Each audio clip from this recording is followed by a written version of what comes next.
નવલરામ લક્ષ્મીરામ પંડ્યા એ આપણા ગુજરાતી ભાષાના પ્રથમ વિવેચક છે. સુધારક યુગના સુરતના 3 અગ્રણીઓ આપણને જોવા મળે છે. એમાં નર્મદ, નંદશંકર અને નવલરામ. નર્મદ આપણે જાણીએ છીએ કે કવિ છે. નંદશંકર મહેતા એ નવલકથાકાર છે અને આ નવલરામ એટલે વિવેચક. ત્રણેય મહાનુભાવોએ સાહિત્યના પોતે પસંદ કરેલા ક્ષેત્રોમાં નવી કેડી પાડી અને એના અગ્રણી પણ એ બન્યા. નવલરામ વિશે આપણા સરસ્વતીચંદ્રકાર રોમા ત્રિપાઠી તો એવું કે નવલરામનું જીવન તેમના મગજ અને હૃદયમાં હતું.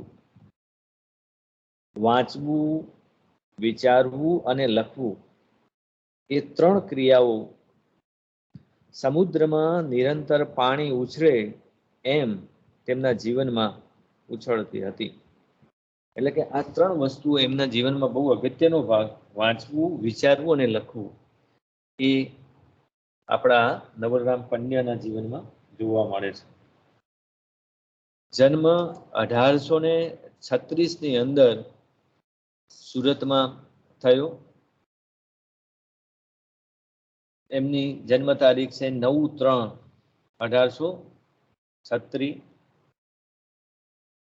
અહીં પણ તમે જોઈ શકશો. પિતાનું નામ છે લક્ષ્મીરામ અને માતાનું નામ છે નંદકોર. જ્ઞાતિઓ વિસનગરા નાગર બ્રાહ્મણ હતા.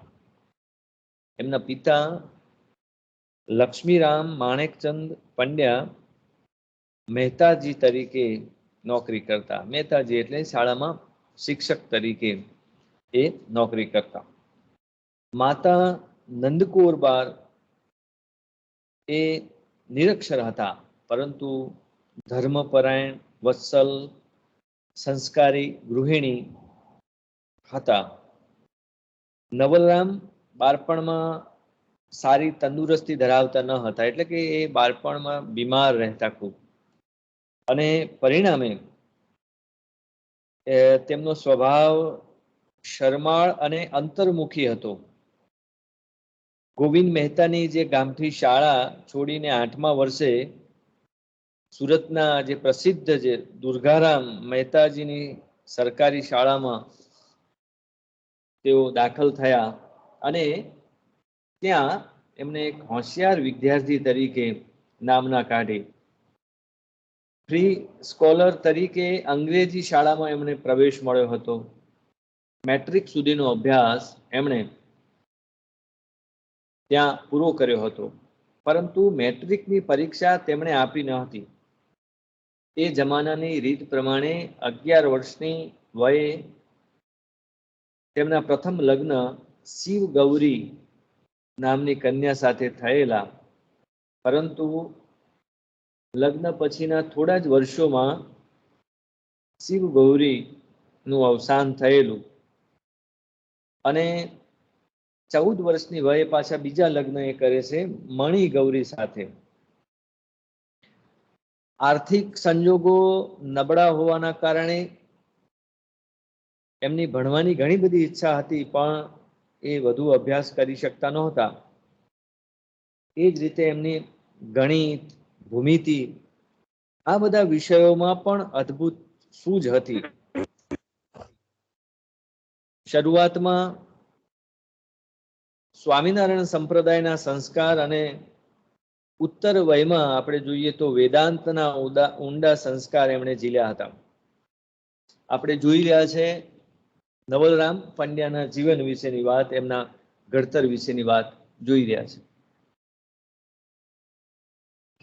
1854માં તેઓ 10 રૂપિયાના માસિક પગારથી સુરતની અંગ્રેજી શાળામાં એ જોડાયેલા. અંગ્રેજી હાઈસ્કૂલમાં શિક્ષક બન્યા. પછી તો સુરત,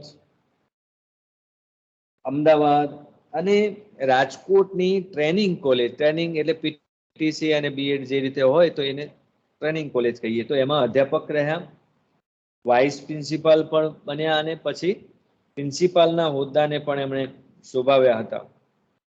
શિક્ષણ અને શિક્ષકના પદનો એમને મન ઘણો આદર હતો.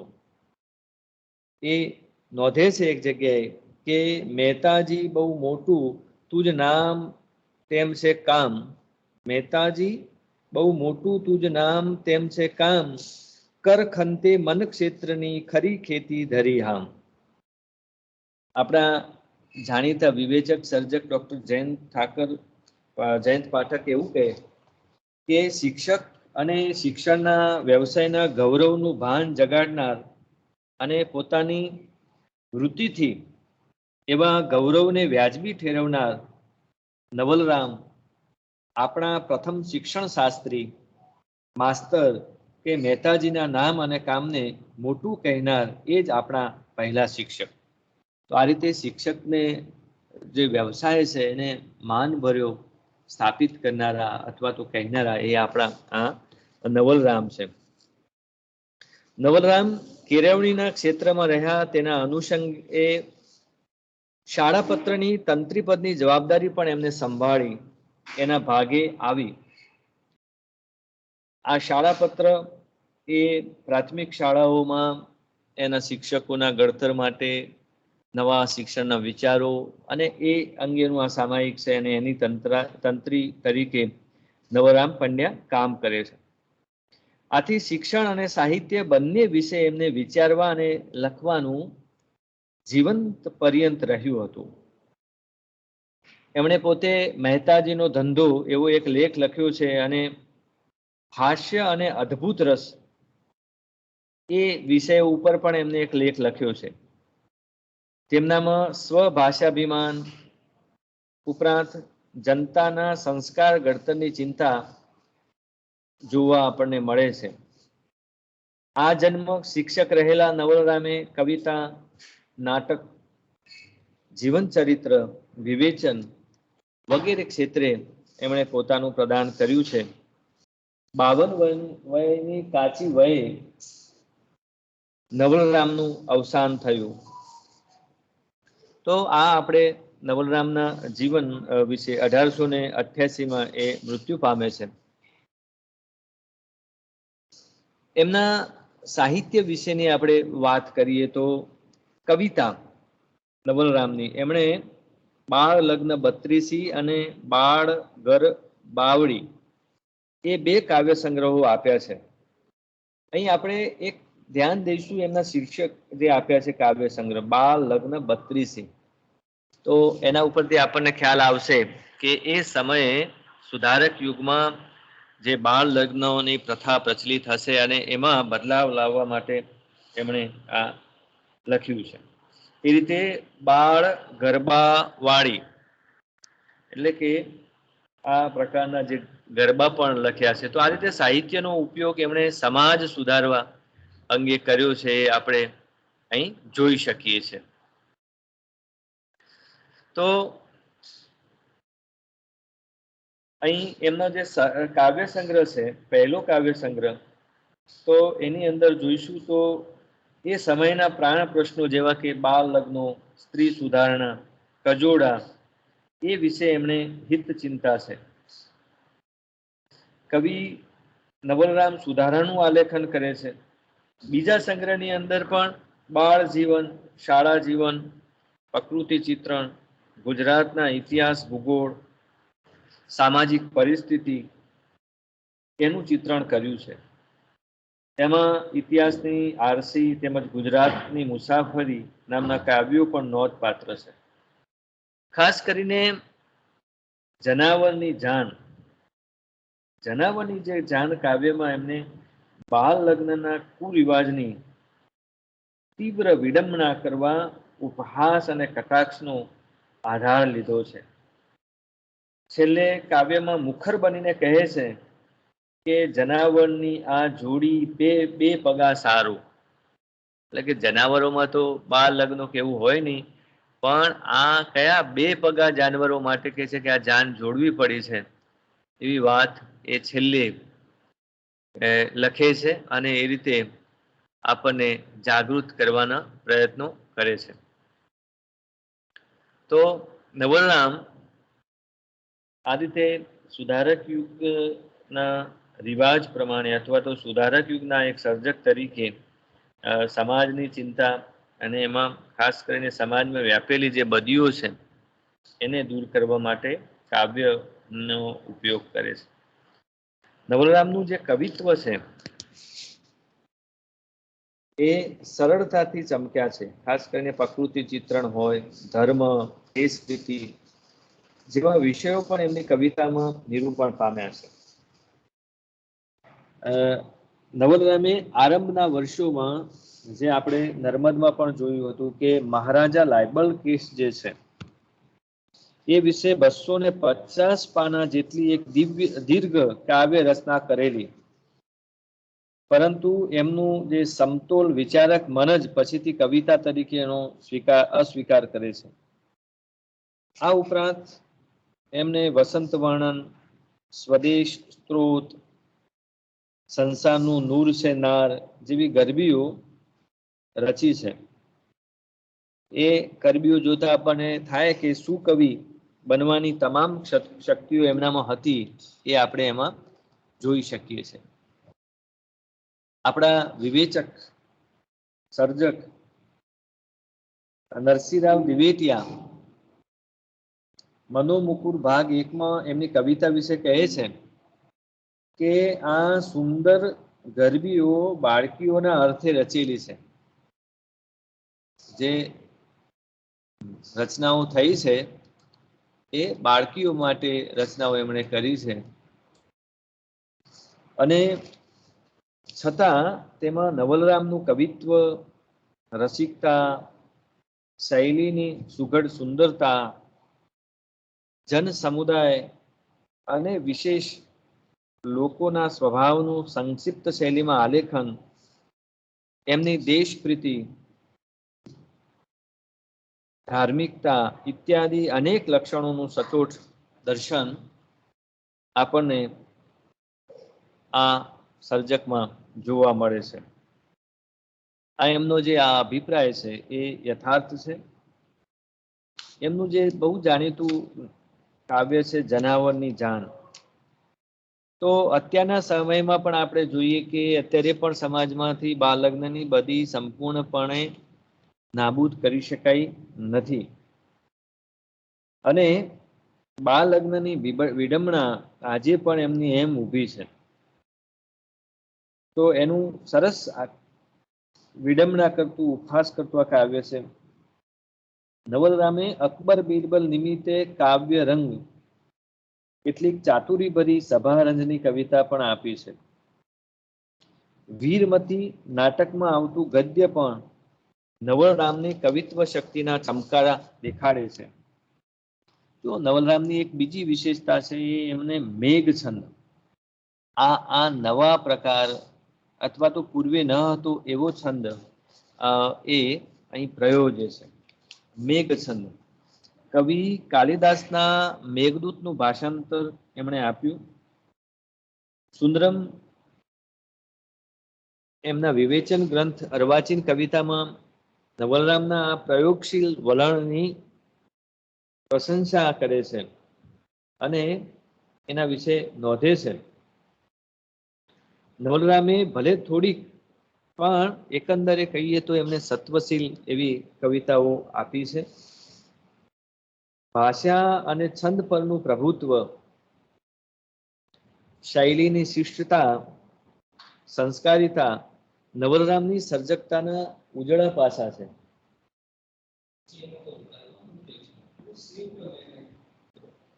તો આ સર્જકતાના ઉજળા પાસા બની રહ્યા છે. નવલરામ વિશે નરસિંહરાવ કહે છે કે તેઓ પ્રથમ કવિ અને પંડિત હતા,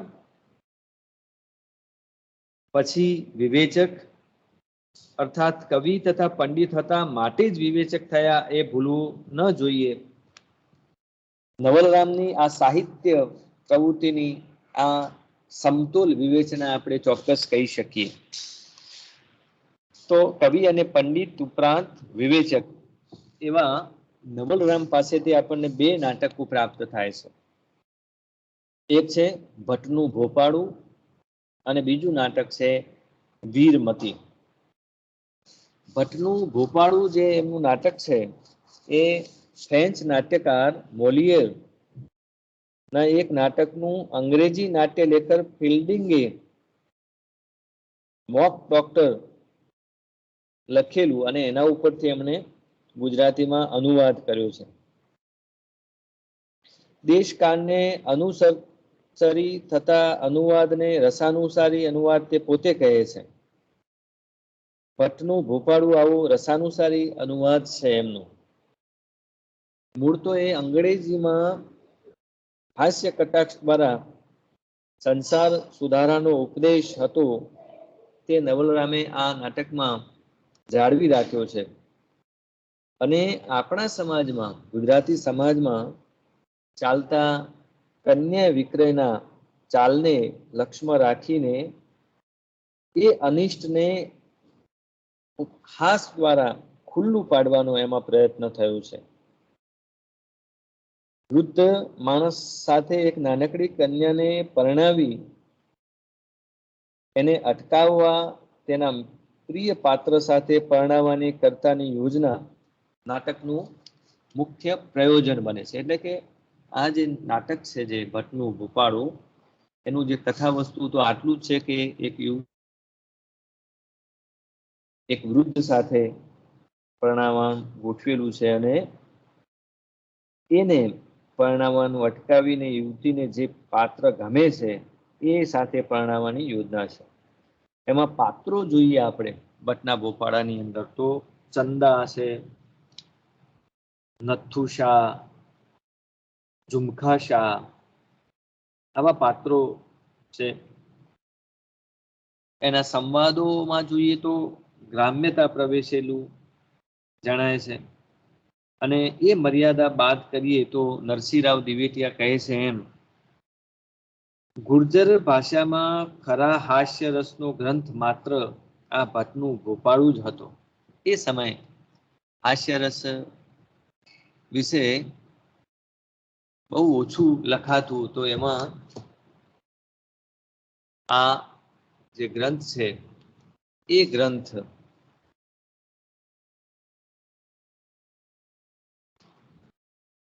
લખાયો છે. ગુણવત્તા અને ઈયત્તાની દૃષ્ટિએ અહીં આપણે દલપતરામનું સફળ હાસ્ય નાટક આપણને યાદ આવે, મૌલિક નાટક મિથ્યાભિમાન. તો એક અભિપ્રાય સમજવા જેવો છે. સફળ અને આપણા સંસારને અનુકૂળ છે કે એ નાટક મૌલિક હોય એવું લાગે છે. આમ તો કવિ કરતા નાટ્ય લેખક તરીકે વધારે સફળ રહ્યા છે એવું આપણે ચોક્કસ કહી શકીએ. બીજું નાટક છે વીરમતી.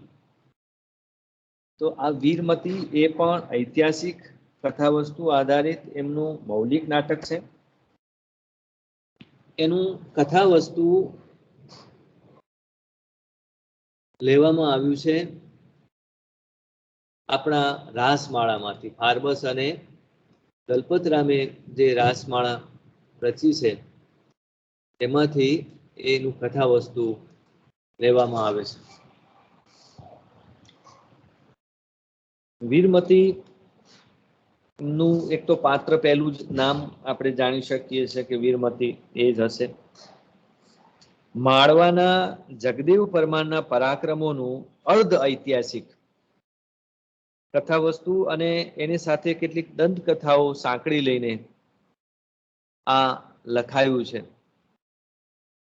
સિદ્ધપુરની રાજકુમારી વીરમતીનો જગદેવ પ્રત્યેનો સ્નેહ અને લાલરાજને પરણવા આપેલું વચન એ આ નાટકમાં સંઘર્ષની ક્ષણ પૂરી પાડે છે. આખરે વીરમતી જે છે જગદેવને પરણે છે. આ કથા વસ્તુ છે. આપણા જાણીતા વિવેચક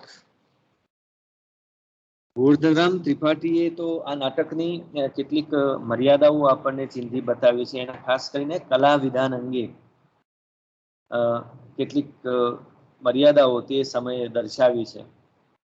એમાં દર્શાવેલી જે કવિતા છે અથવા તો નાટકની જે મંચન ક્ષમતા છે, તત્કાલીન સમાજને નિરૂપવાની કલા છે, એ બધામાં અનૌચિત્ય તેમજ પ્રયોજન વગરની હોવાનું અને રસાસ્વાદમાં અવરોધ ઊભો કરે એવી વિદ્વતાભરી જ્ઞાન ચંચાઓ હોવાનું એ નોંધે છે.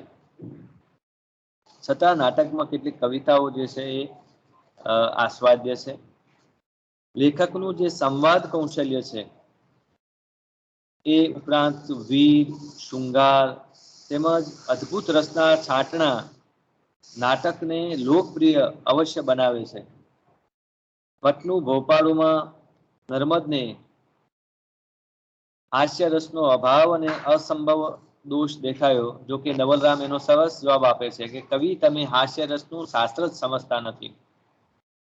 ખરેખર તો થોડીક કાપકૂપ સાથે આજે પણ રંગભૂમિ ઉપર ભજવી શકાય એવું અભિનય ક્ષમતા વાળું આ નાટક પ્રહસન છે.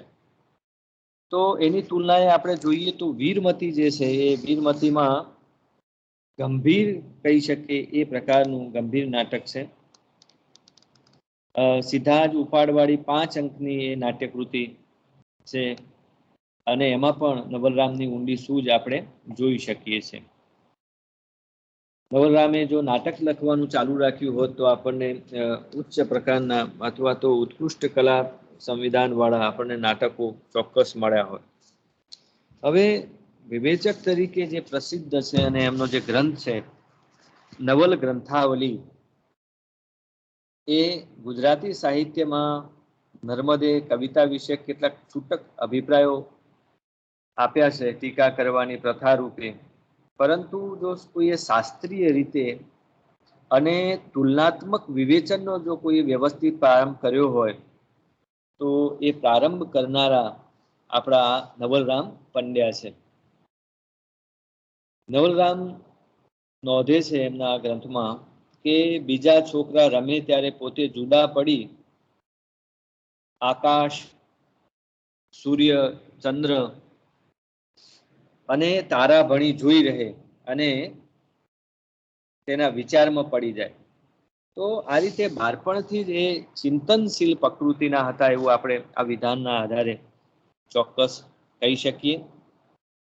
ગોરધનરામ ત્રિપાઠી પણ નવલરામ વિશે એવું નોંધે છે કે વાંચવું, વિચારવું અને લખવું એ 3 ક્રિયાઓ સમુદ્રમાં નિરંતર પાણી ઉછળે એમ ઉછળતી હતી.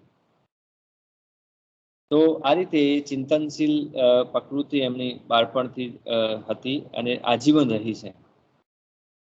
નાની ઉંમરે નવલરામે પણ નર્મદ ઉપર એક પત્ર લખી વિવેચક થવાની અભિલાષા સેવેલી. એ જુઓ, આઈ એમ એ very emotion of have the merit of the being of the critical who first receive in accent and absolutely. એટલે કેટલું નિખાલસ અને આત્મશ્રદ્ધાના રણકાર વાળું આ કથન છે આપણે જોઈ શકીએ છીએ. આ માટે નવલરામે ઊંડા મનન અને સાહિત્યના પરિશીલનની ગંભીર સાધના આદરી હોય તો જ આ વાત કરી શકે. અંગ્રેજી અને સંસ્કૃત સાહિત્ય ઘણા બધા પ્રમાણમાં એમણે વાંચ્યું હશે. નવલરામ અમદાવાદની જે જાણીતી પ્રેમચંદ રાયચંદ ટ્રેનિંગ કોલેજના ઉપાચાર્ય તરીકે રહેલા. ત્યારે એમના આચાર્ય તરીકે મહિપતરામ નીલકંઠ ગુજરાત શાળાપત્રના તંત્રી તરીકેની જવાબદારી એમણે સોંપી હતી. આથી સાહિત્ય અને શિક્ષણ જગતના એક નવો જ વળાંક આવે છે અને તત્કાલીન જે પ્રકારનું સાહિત્ય રચાય છે એનો પરિચય, એનું અવલોકન ઇત્યાદિનો લાભ અધિકારી જન પાસેથી પ્રજાને મળવા લાગ્યો અને શિક્ષણ વિષયક ઊંડાણથી એમના વિચારોનો લાભ લોકોને મળ્યો. એમણે પૂરા ખંતથી એ કાર્યને ઉપાડી લીધું. વિવેચકનો ધર્મ એમને બરાબર સમજાતો ગયો અને જાણે વિવેચક નું કાર્ય યુગ ધર્મ તરીકે એમણે ઉપાડ્યું છે. સંસ્કૃતમય ગુજરાતી આવો એમનો એક લેખ છે અને એમાં ગુજરાતી ભાષાની કેવી શક્તિ છે, કેવી ક્ષમતા છે એ વિશે એમણે વિગતે વાત કરી છે, પોતાના વિચારો રજૂ કર્યા છે અને કોઈ પણ ભાષા પ્રેમીને ગૌરવ અપાવે તેવા છે. જો ગુજરાતી ભાષા વિશે આ નવલરામ શું કહે છે આપણે જોઈએ તો જો ગુજરાતી ભાષામાં પ્રેમાનંદ જેવા મહાકવિના સર્વરસના સઘન વિચારો સમાઈ શક્યા, જો શામળ ભટ્ટની પોતાના સમયને ચિતરતી કથા તથા સંસારને અવલોકતી પ્રબોધતી કલમને ગુજરાતી ભાષાથી કાંઈ આંચકો પડ્યો નહીં, જો દયારામની અતિ સૂક્ષ્મ લાગણીઓ સ્વચ્છપણે પોતાનો પ્રકાશ કરી શકી તો જેવી રીતે સબળ ગુજરાતી ભાષા તેને કવિતા કે સદુપદેશને માટે નબળી ગણવી એ કેવો અનાહુત અન્યાય છે, એ માત્ર બોલનારનું અને ભાષા સંબંધી અજ્ઞાત કે અશક્તિ જ પ્રગટ કરે છે. નવલ ગ્રંથાવલી. તો નવલ ગ્રંથાવલીમાં જે આ વાત લખી છે એ કેટલી ઉચિત છે અને ભાષા ગુજરાતી પ્રત્યે આપણને ગૌરવ અપાવે એવી છે.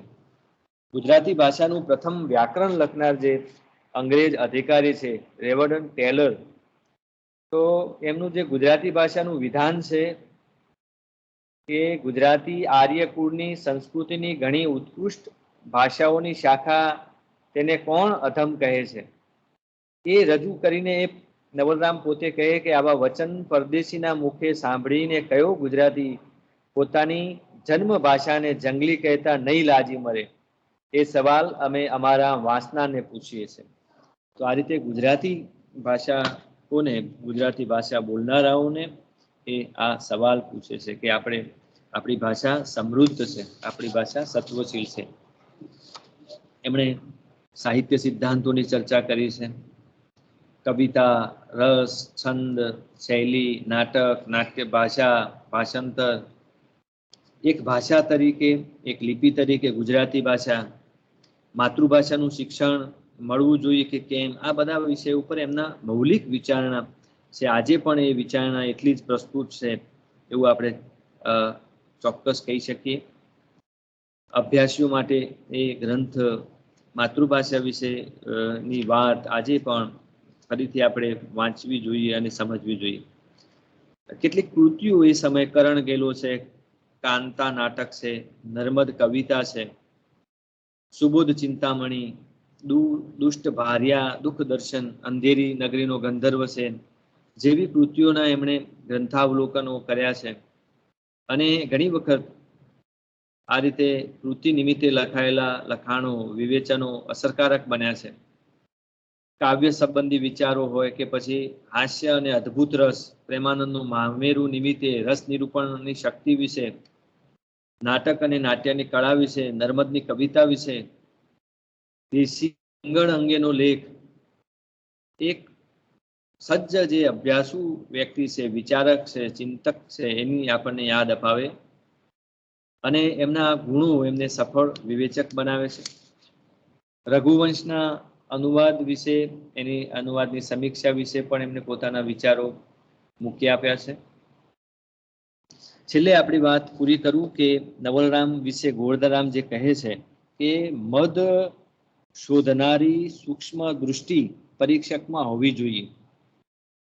આ શક્તિ એમનામાં હતી, સારા પ્રમાણમાં હતી, તેથી તે ગુણદર્શી પરીક્ષક થઈ ગયા.